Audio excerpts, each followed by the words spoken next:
Hey everyone, today we're going to be looking at the Nikkor Z 18 to 140mm DX lens.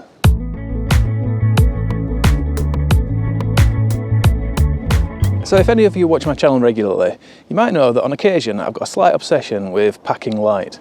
So that's definitely not always true. I'm quite often taking out big lenses, but particularly when I'm travelling, I really like to have a very small, lightweight lens. And next year I've booked a trip to go to Machu Picchu in Peru, so I definitely want a really lightweight setup for that. And after looking at various options, I settled upon taking the Nikon Z30 body, and I bought the Nikkor Z 18 to 140mm DX lens. So that's what we're going to be talking about today. Not the Z30, but the lens. And I've come out to a local area near Sheffield. Just going to do a casual walk around. Hopefully we'll get some sun coming up soon. And I'm going to get some shots, and then we'll go back and review the image quality.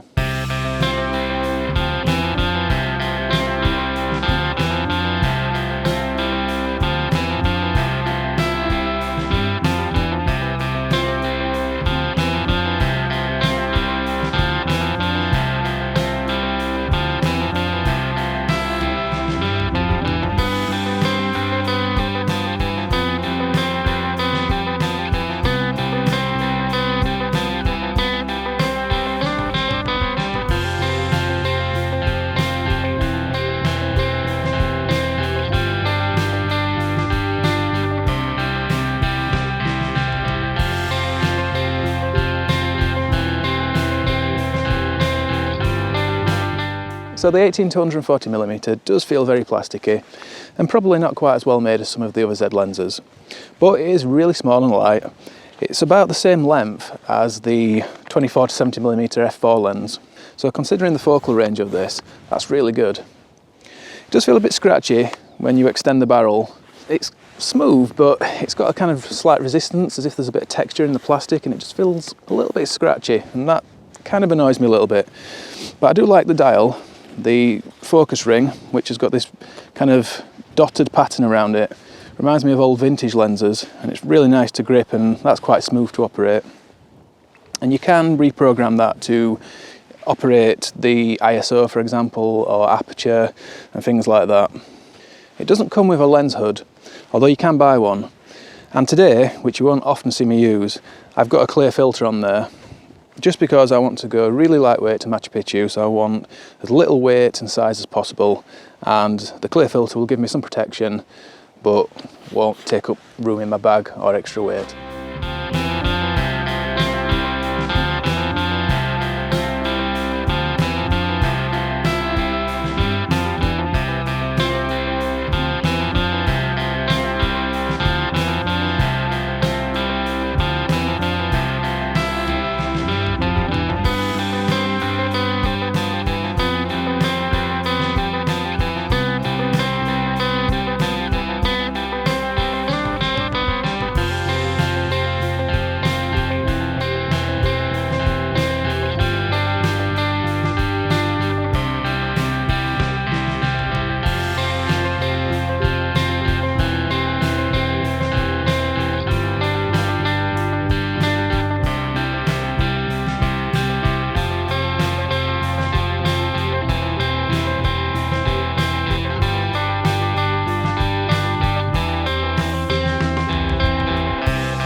Okay, so when it comes to performance and handling, it does focus really quickly and quietly, so that's good. It's pretty snappy.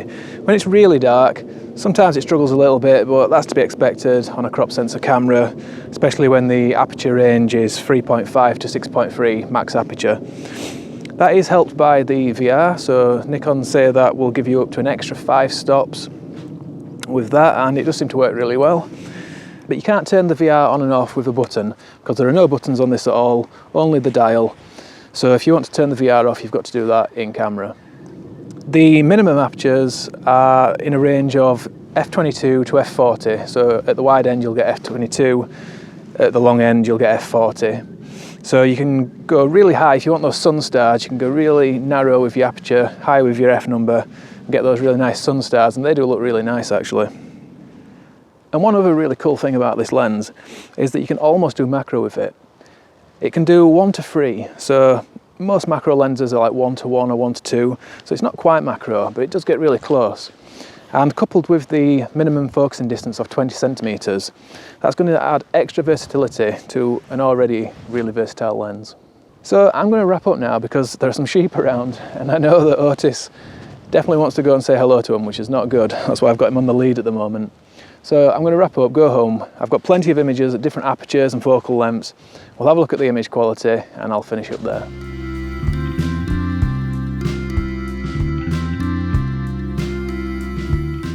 Okay, so let's have a look at some of the image quality. I've done a brick wall test here, so just wanted something really flat so we've not got any depth of field and we can compare the image quality across the whole frame. This is wide open, 18mm at the widest maximum aperture of 3.5. If we have a look in the centre, you see it is pretty sharp considering this is wide open and at 18mm. If we go down to the corners, it does look a little bit softer, so we probably expect that.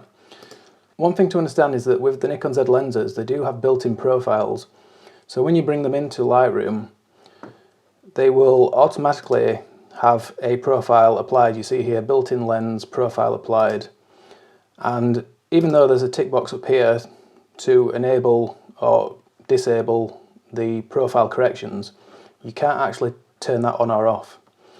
So I've opened this in Affinity Photo as well, and if you see here, there's quite a bit of barrel distortion. So that's where the centre of the image appears to be bulging outwards towards you, and we've got some fairly heavy vignette in there as well, wide open. So all of that is removed, as well as chromatic aberrations as well, when you bring that into software such as Lightroom. Otherwise, in a different software, you might have to manually remove or alter that yourself. But the vignetting is most noticeable at wide open, 80mm. Starts dropping off around about 24mm, and so does the distortion as well actually. When you get beyond about 35mm, you start to get the opposite pincushion distortion, so that's where the centre of the image appears to bulge away from you, almost get further away.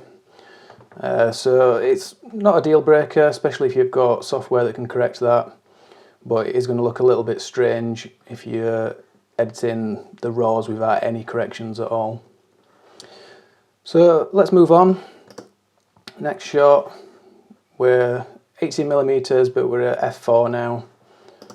And I should point out there are no other edits to this. I've turned off the profile corrections, but like I said, that doesn't really do anything anyway. I just turned it off just to be safe. But in regards to all the other sliders, tone, exposure, colour, etc., there's nothing altered. This is the raw image straight out of camera. So yeah, sharp again in the centre. Not really much change in the corners there. Let's have a look at the next one. This is still 18mm, 4.5, f4.5 that is, and still looking softish in the corners. Let's have a look at the next one, f5. It's getting a little better. This is 5.6, 6.3, you see it's starting to sharpen up a bit now. 7.1. And the other thing is as well, because you've got that distortion, which is automatically corrected, the way it gets around that, or the way it fixes that distortion, is to actually stretch the corners. So it's never going to be perfect down there because it is stretching out the distortion down there. But you see, it is starting to get a lot better. We're at f8 now, still 18mm, f9, and I'll just go up now through the higher f numbers, narrower apertures. As we start to get to f13 and beyond, it's going to start getting a bit softer again. Let's have a look at the centre. That's still looking pretty good. This one is f16. So for 18mm, still looking pretty good, but the corners are starting to get a bit softer again now. And that's because of diffraction. f20 and f22, and I think that's the narrowest aperture we can get at 18mm. So we're at 50mm now, or almost 48mm, and I think I've gone backwards here, so we're at f22.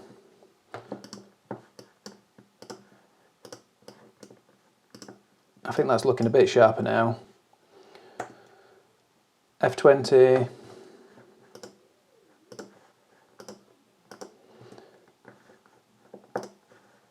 This is f18.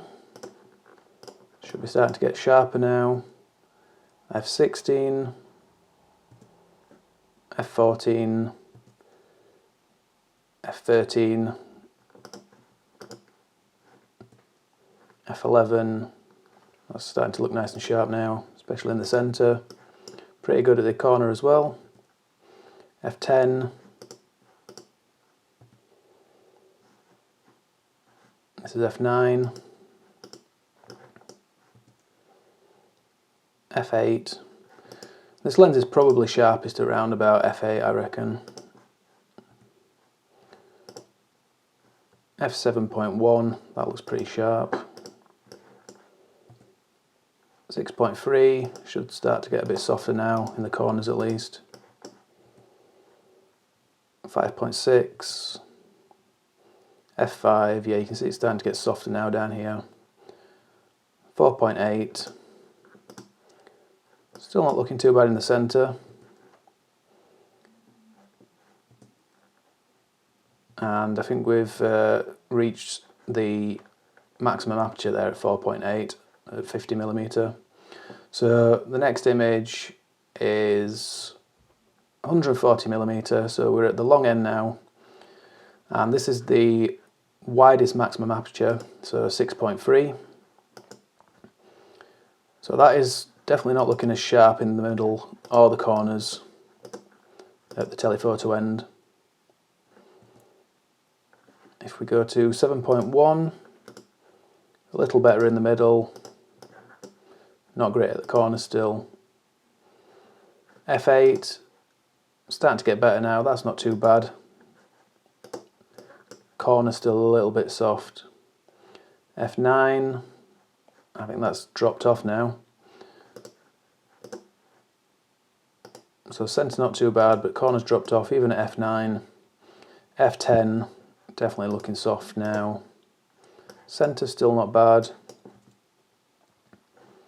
f11, not too bad in centre. Yeah, definitely getting soft down here now, look. f13, not very good. Still not bad in the centre though. f14. f16. I'm going to rattle through these fairly quickly because we're going to get quite high now, because at 140mm we can go all the way up to f40. So f18, f20, f22, f25, f29. It's even getting a bit soft in the middle now, I think. f36 and f40. So it's still usable, but definitely softer at the long end of the focal range. So So let's have a look at some real world images now, some of the shots I got this morning. This one was taken at 18mm, f5. I'm focused somewhere down here on the trees, I think. And let's have a look, if we zoom in there. I was using quite high ISOs, so this is a ISO 250, because I was handheld. I want to try it out handheld because that's what I'm going to be doing when I go to Machu Picchu. I won't have a tripod. It's a little soft down here, but I think that's the focus. I probably should have been focusing a little bit closer to the camera. And that's why I wanted to do the brick wall test, because obviously depth of field is not going to give us a true representation of the sharpness across the frame. But I think where we are in focus, this is looking nice and sharp. And it just shows that this lens is really sharp, or surprisingly sharp at least, at the wide end, 18mm. So still at 18mm, but f7.1. I don't think there's a massive difference here. Probably a little bit sharper. And if we go to f11, still 18mm. Again, it's not a huge difference. Let's just compare that. So this is 7.1, f11. It's probably a little bit softer at f11. Maybe diffraction, but again, it could also be things like the shutter speed. This is at 1/125th of a second. The f7.11 was at 1/400th of a second. So these are all factors that really don't help us when we're trying to determine the sharpness. But worth looking at anyway. So this is 140mm f11, 140mm 6.3, f8, f18, and now we can look at wide open 18mm f3.5. See, really nice and sharp. This is at f.4, 33.5mm. So we're at 58mm now, f5.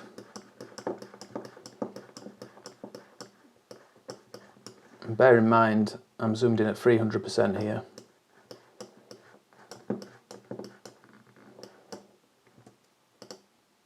So this is 110mm f6.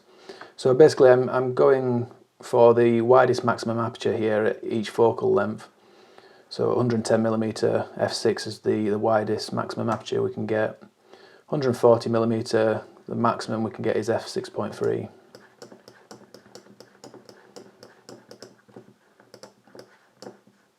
A little bit soft in the distance, but we're at 1/40th of a second here. I think that's a little bit of motion blur. So now we're looking at the narrowest apertures for f18, so f22. And now at 21.5 we can still have f22. At 32, let's say 33mm, we've still got f22, narrowest aperture. 42, f29.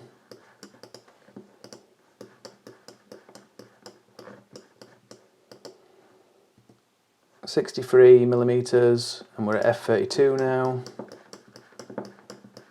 So we do get some softness when we start to get to these apertures because of diffraction. When you've got the full image like that, it's still usable, but obviously you're not going to get the absolute sharpness that you get, especially at the wide end and at wider apertures. f36, we're at 82mm. And now we're at 130mm f40.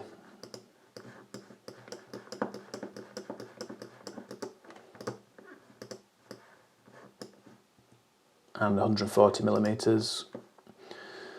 So now we're looking at f40, 140mm, ISO 1600 and 1/20th of a second. So that's not bad considering that's 1/20th of a second at 140mm handheld. So you can see the VR's done a pretty good job there. It's not perfect, but you know, 1/20th of a second at that focal length, that's pretty good, I think. So here we've got a close-up. I said earlier that you can use this sort of like a macro lens, and you can see this is really nice and sharp.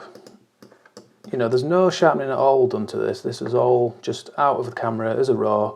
If you were to put some clarity and texture on this, look at how sharp that gets. And like I said, the minimum focusing distance is 20 centimeters, so you can get in really nice and close and get those sort of macro images. I took this one just to demonstrate chromatic aberration. However, like I said, you can't really turn off the profile, and I think that removes chromatic aberration. But this is the type of image where you would get the chromatic aberration effect between the branches, and at least with the profile turned on, we're not getting any of that. We have got some flare in here, but we're shooting directly into the sun, so it's to be expected. And considering we are shooting directly into the sun, that's not bad really. And it's easily removable in Lightroom or Photoshop anyway. And you can also see there as well, we've got the sun star effect, so that's at f/18, fairly nice sun star. If you go narrower than that, you can get some tighter rays. Those look pretty nice. And this was just to demonstrate the bokeh, so I think that's fairly nice. Looks a little bit Christmassy there with Otis.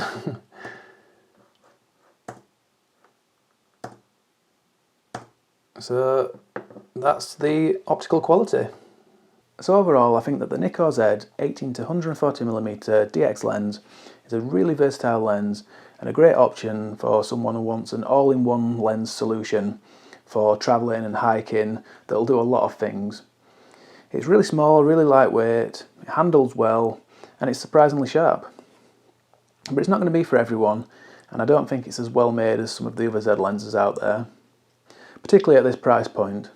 And in fact, you can get the 16 to 50mm and 50 to 250mm lenses for a combined price which is less than this lens. And with that, you'd have a greater focal range. I think they're a bit sharper, and it's obviously cheaper. But for someone like me, who's going to be travelling, hiking, wants a really lightweight solution that's going to cover a lot of bases, be really versatile, it'll even do a little bit of macro, sort of, I think this is a great option. So I'm really happy with this, and I think if you're in that boat, you will be too. But that's about it for this video, so massive thank you for watching. If you found the video useful, or you've liked it in any way, please just give me a thumbs up down below. If you're a regular, as I always say, massive thanks to you for watching. But if you're not, and you'd like to be one, then you can just click down there on the big red button, or over here on this little picture of me, and that way you can subscribe and keep up to date with everything I'm doing each and every week. There are new videos Sunday mornings at 10 AM UK time. So I hope you'll join me for the next one, but until then, thanks a lot everyone, and bye for now.